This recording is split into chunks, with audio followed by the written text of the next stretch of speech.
He does that like 3 times a year, by the way. He'll just go unconscious for 9 holes.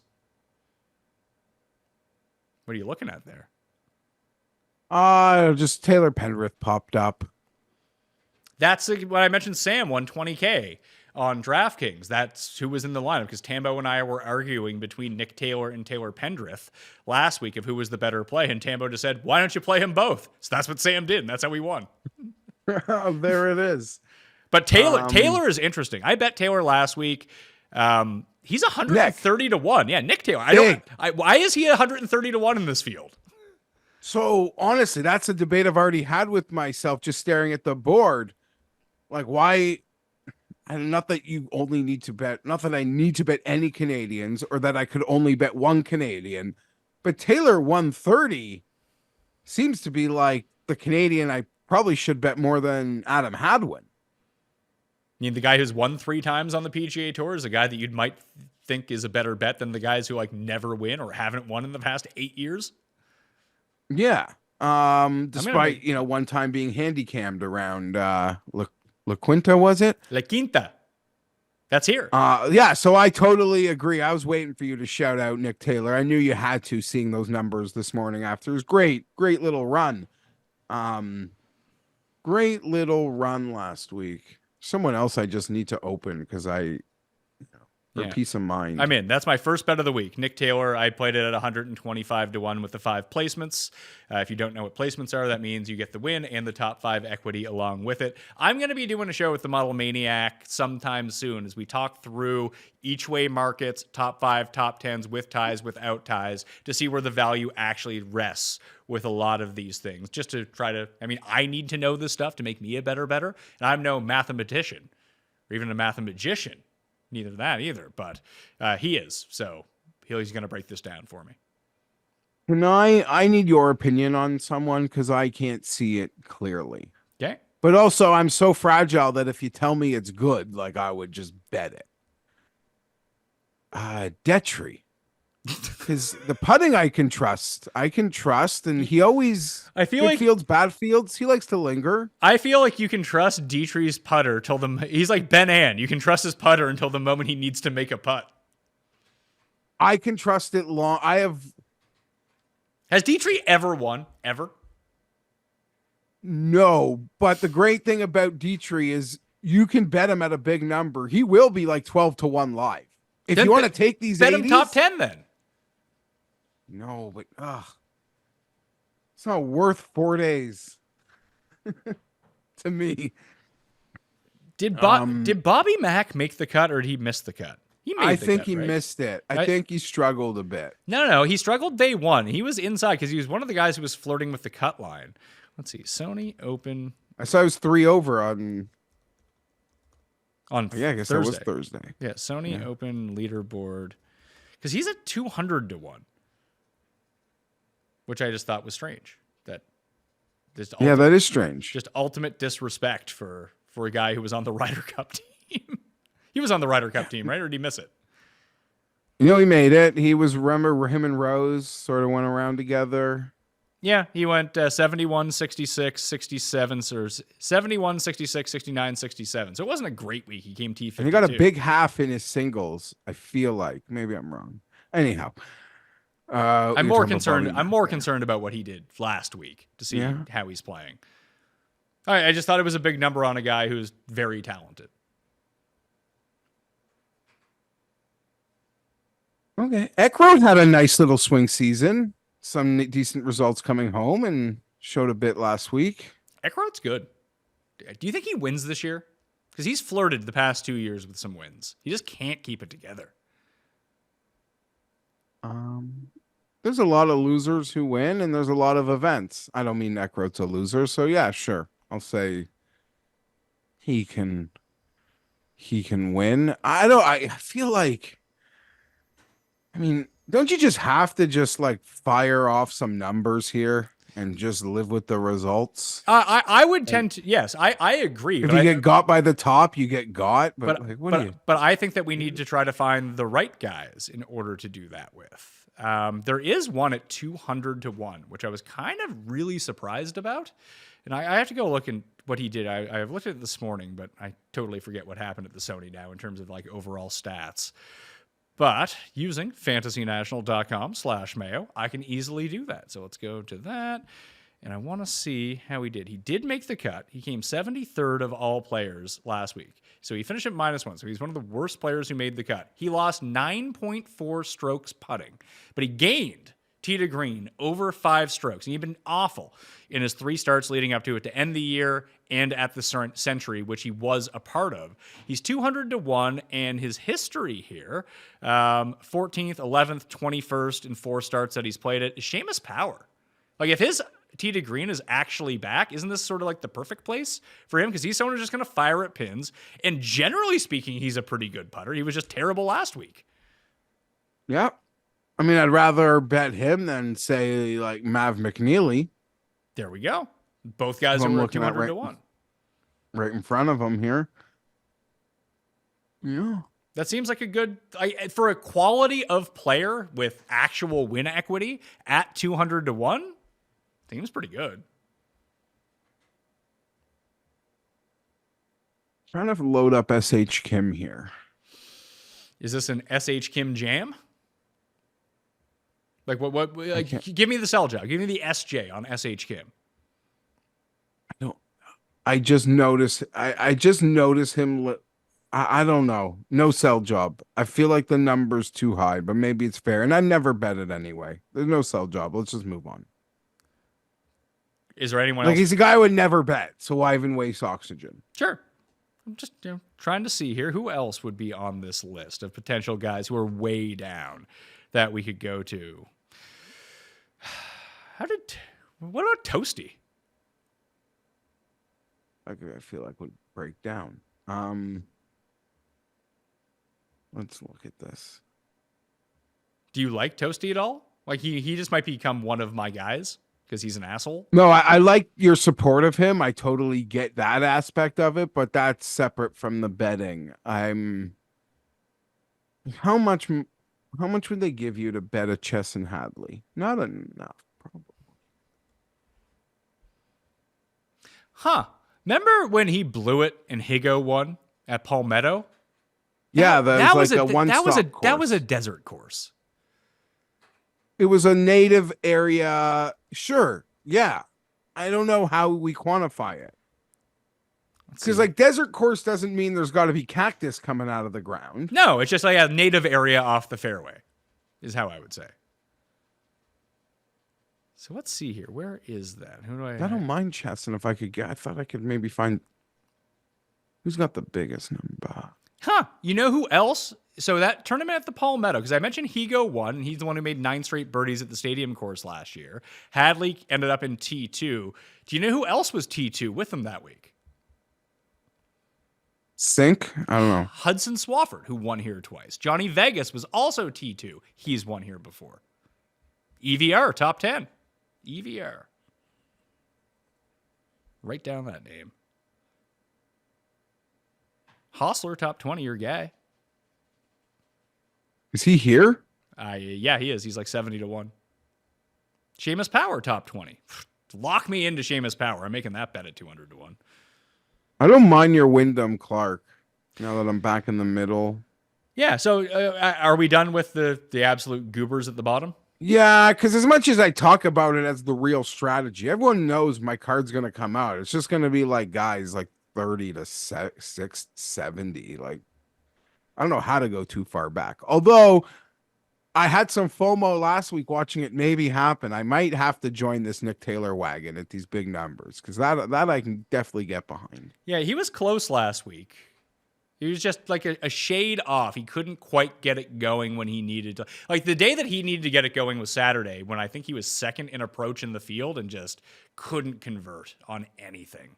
But on the weekend, he came second on Saturday, I believe, in approach, and I think he was 6th on Sunday, and just the putter carried him the first 2 days and then it abandoned him on the weekend. A lot like Chris Kirk in a weird way. So if we can just kind of get them to mesh everything together.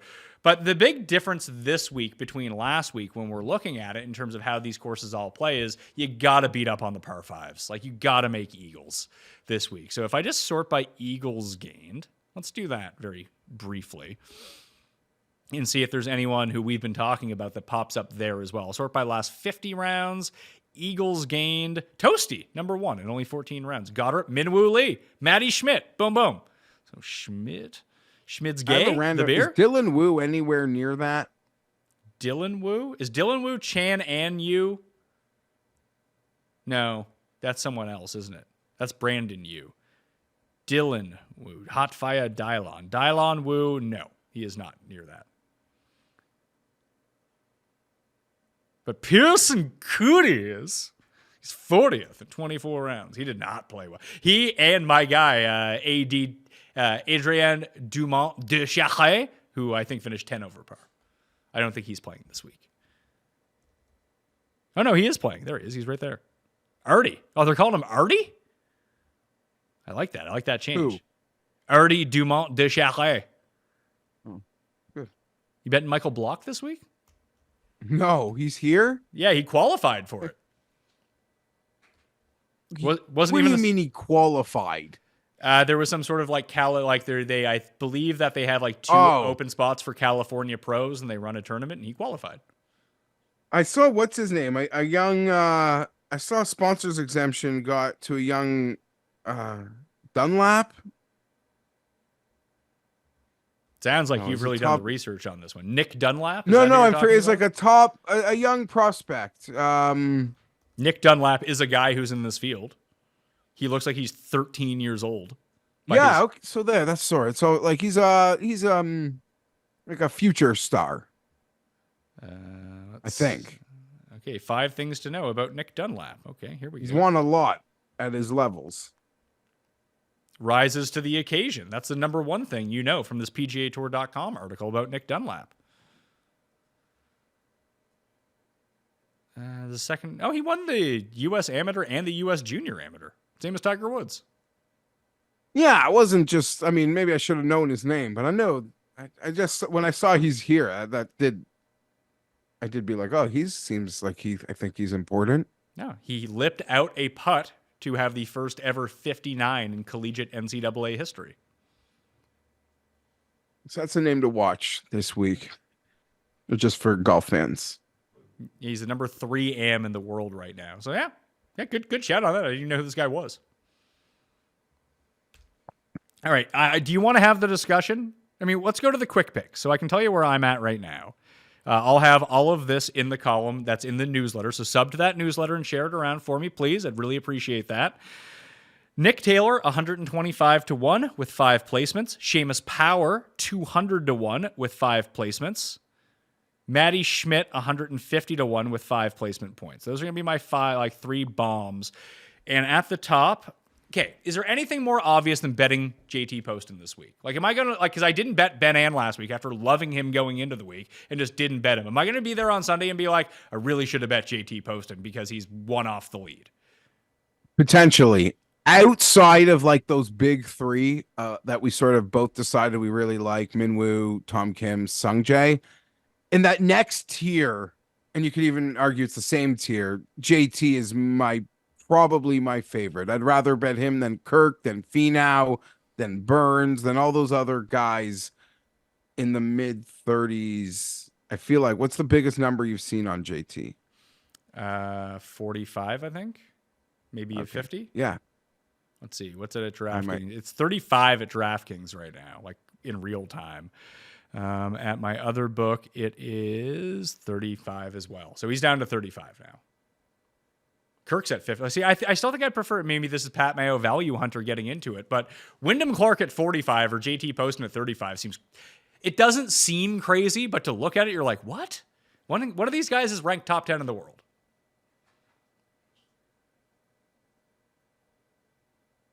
Yep. So I added mine your Wyndham shout too. yeah, so Wyndham, JT, Kirk. So for me, And those then behind that, it was like Montgomery, Hadwin. yeah. So Monty is probably going to be a play for me. Wyndham Clark's probably going to be a play for me. Chris Kirk, I'm iffy on. Maybe I'd go with Poston, but then I have to decide of who I want between Sungjae, Minwoo, and Tom Kim. Doing the research. Is there a chance you skip them all? No, I think I got to go with one of those guys. And Sungjae, I think, is the very logical choice, but I think he's going to be the pick this week. Like, I think that Sungjae and Poston are going to be the two most popular bets. I haven't. Not gonna lie, I mentioned I woke up a little cloudy. I have not seen a ton of JT touting, but it could be out there. Makes sense because as we've talked through it, he does feel like, I don't know, he feels more perfect than the other guys in that range. At least for me. See, I just see what Sungjae did at Sentry, and maybe that should have no bearing on this, where he was just firing and just made so many birdies. And he's played really well here. He was just bad on Saturday. He was just in neutral on Saturday. If he did anything on Saturday, he would have won. He shot 1 over on Saturday. Yeah, so it's between Sungjae, Tom Kim, and Minwoo for me, I think. But I don't need, like we said, we're just trying not to be as impulsive on a Monday morning. I can hit my bombs. That's great. I can bet on those guys, and maybe they can come through. Wouldn't that be glorious? But if I'm going to invest some real money at the top, like I said, Monty, Clark, Kirk, they're on the short list. 1 or 2 of Sungjae, Minwoo, and Tom Kim. Then I really need to think about JT Poston. I don't think that I'm going to get there on him. You don't think you'll get to Poston? I don't think so, no. Yeah. Makes sense. It's a lot of names. Yeah. That's what I said. I don't want to commit to 1 or 2 now because then I can't think about them later on. Like I'm doing a show tomorrow with Tambo. I'll have another newsletter coming out on Wednesday evening breaking down the final plays and everything like that. So I just want a little bit more time to gestate on what's going on without having to pounce on a Monday morning. Try to pounce on a good number if we can find it. I mean, if Poston's already down to 35, he might crack 25 by the end of the week. And I don't see any real difference between him and Kirk, and there might be 40 points of difference between them by the time Wednesday rolls around. Yeah, I think we're kind of in a very similar place in terms of the names under 50 that you're swimming around. Kim, Lee, Poston, Clark, Kirk. Hadwin, Montgomery. That's going to be what I'm about. But I will say the bets, Tom Kim, Nick Taylor. I'm going to have those as soon as we're done. Those are 2 bets I'm going to put in here. In real time, not at, I don't think it's doing it at DraftKings Sportsbook, no, but at a different place, Daniel Berger's already down to 80 to 1. Yeah, they haven't taken $1. They're not going to take $1. But it was like Willie last week. They didn't take $1. And then I'm sure some people bit as the number got huge, and you can hope for the best. And it's not hard to talk yourself into adding a guy that large. Name we didn't mention who played really well last week and just had a great run on DP last year is Mathieu Pavon. He's 175 to 1 in this field. Does he do anything for you? If Sky bets him, I'll bet him. Fair enough. I can't bet. If Sky thinks that number's way out of whack versus what that guy's capable of versus the field, then I'll look at it and I'll probably add it just because I trust Sky. But if Sky's not even there on this guy, how could I be? That's fair. 1 and done picks for the week. You, sir, are in the lead, which I joked was the first time in 7 years you've been leading the 1 and done, but I might not be off on that. In the race for the Mayo Cup, 0 people selected Grayson Murray. No, it feels like 1 and done. It feels good. You burn ends. I never, and he could become great, but I do feel good. I'm going to get stupid and cocky. I'll just burn it. Adam Hadwin. I don't want to take a good player. I will take. Let's see. Yeah, you have $738,000. I have $106,000 with Chris Kirk, and Tim took Matthew Fitzpatrick, who missed the cut. So Tim is taking Jason Day. You're taking Adam Hadwin. Can I switch? But you go. I can't take your guy. No, go ahead. I don't have a pick yet anyway. Who do you want to take? And you couldn't even take this guy. I'm switching. I'm taking Kirk. You're taking I'm Kirk? going to play the form player. We're going to hit the putts. He's going to play just fine this week. I'm taking Kirk. I'll take Taylor Montgomery as my one and done for this. I was thinking You about know what his odds would have been, Pat, a year ago at this tournament? I mean, I bet I him, could only I imagine. bet him at this tournament, so I remember. They were 50-1. They're almost exactly what they are right now. Oh, wow. I'd have guessed way lower. No, Because I remember wild card weekend watching a game, just like a football game's fawning over this guy. It's only because people played in this tournament last year. Like Scheffler was here, Rahm was here, so it pushed that that subset of goobers like down the board.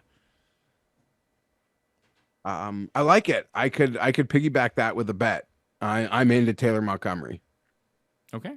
That will do it on the Pat Mayo Experience. I'll return on Tuesday with Tambo to break down the DraftKings slate, a unique tournament, and we'll be breaking down our head-to-head matchup and my lineup, which won me $5K, which is always fun to do. Geoff, you and Andy are doing the odds checker stuff? Yeah, I'll that should be out Tuesday morning. Me and Andy giving our picks for the Amex over at Odds Checker. Andy had Keegan last week. I had Ann. So, like a lot of people, that's going to be a normal theme. A lot of sad golf podcasters, except Pat. Yeah, except for me, apparently. Once my outrights were dead, I was like, maybe I can win money this way. Wouldn't that be nice? Tambo's doing a thing at Ship It Nation as well. If you go to shipitnation.com, use code Mayo, you get like 10% off. They have like a golf-only package if you want to supplement Fantasy National with like the color that goes behind it and some breakdowns, exclusive videos, that stuff. So you can get 10% off any of their memberships for golf only. And then tomorrow on the show, if you've used code Mayo in order to get that Ship It Nation package, you are in a draw to get a full year comped, but only if you use code Mayo for sign up for the golf package. So go do that as well. If you were thinking about doing it, this is the reason to go do it, and maybe you'll end up getting it for free. So do that. Smash the like while you're here. Rate and review and sub to the Pat Mayo Experience audio podcast and the newsletter as well. Fired up for the week. Hope you are too. Geoff and I will return with Cust on Wednesday for the NFL spread picks. If you're missing that, it's going to come out same time as it normally does. So jam-packed week, all right? I'm Pat Mayo. Thanks for watching. I'll see you next time. Pat Mayo Experience! Experience!